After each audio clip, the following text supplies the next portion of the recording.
All right, today we're going to talk about classifying rational numbers. And before we do that, we're going to actually define the three types of numbers that we're going to be classifying.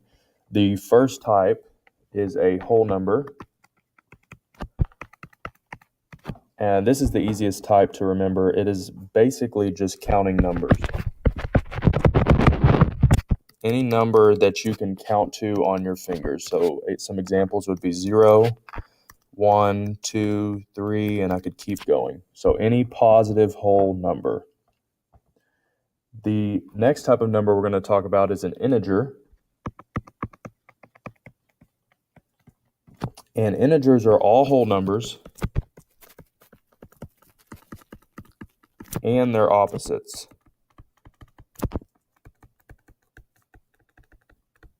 So I could keep 0, 1, 2, and 3 as an example, but I could also add in their opposites. So -1, -2, and -3.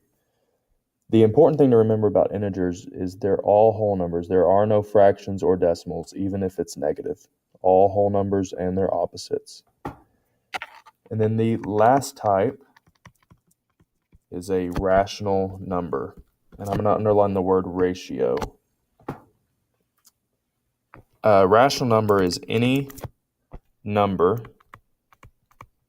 that could be written as a fraction or decimal.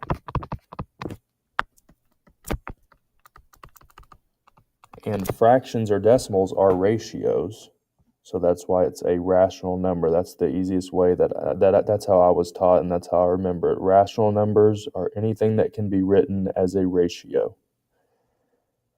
So we're going to look at a few examples. Let's look at the number 5 first, and we're going to start trying to classify these. The number 5 is a whole number because it is a counting number. I could count on my fingers and get to the number 5.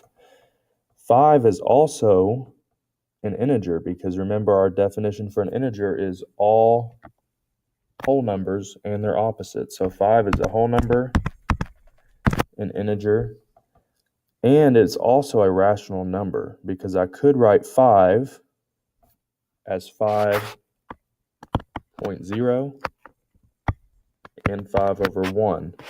So 5 can also be a rational number because it is written as a fraction or a decimal. Let's look at another example.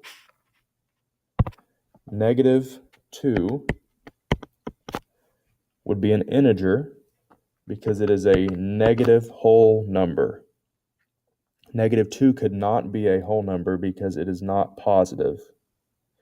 But -2 could also be a rational number because it could be written as a decimal or a fraction. I could do -2.0, I could do -2 over 1. There's several other fractions that I can use to represent -2. And then one more, I could do -4 and 2/10.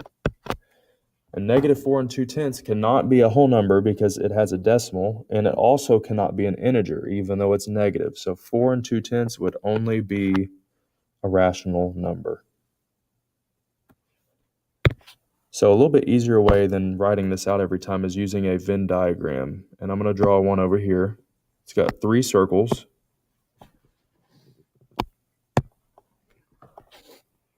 Now those aren't perfect circles, but they'll have to do. On the inside circle, I'm going to write a W for whole numbers. On the middle, I'm going to write an I for integers. And on the outside, I'm going to write an R for rational numbers.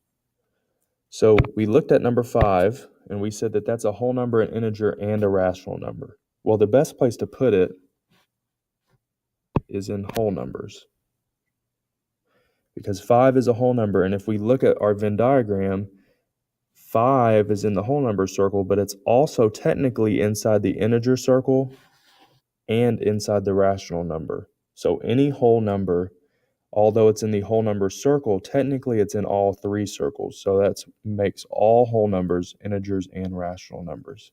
The way I like to think about it is you can always go out but you can't go back in. So an integer, our example was -2. We're going to put in the integer circle.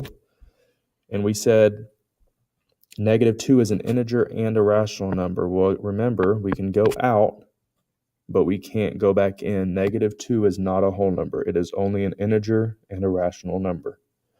And our last example that we did was -4.2.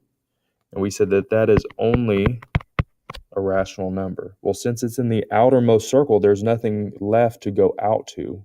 And remember, we can't go back in. So -4.2 is only a rational number. If I wanted to put a few more numbers on here just to get a little bit more practice, a whole number, I could put in 0. Another example of an integer would be -7. Another example of a rational number would be 3/4 or 1.5. So those are our types of numbers. The easiest way to do it is to classify on a Venn diagram.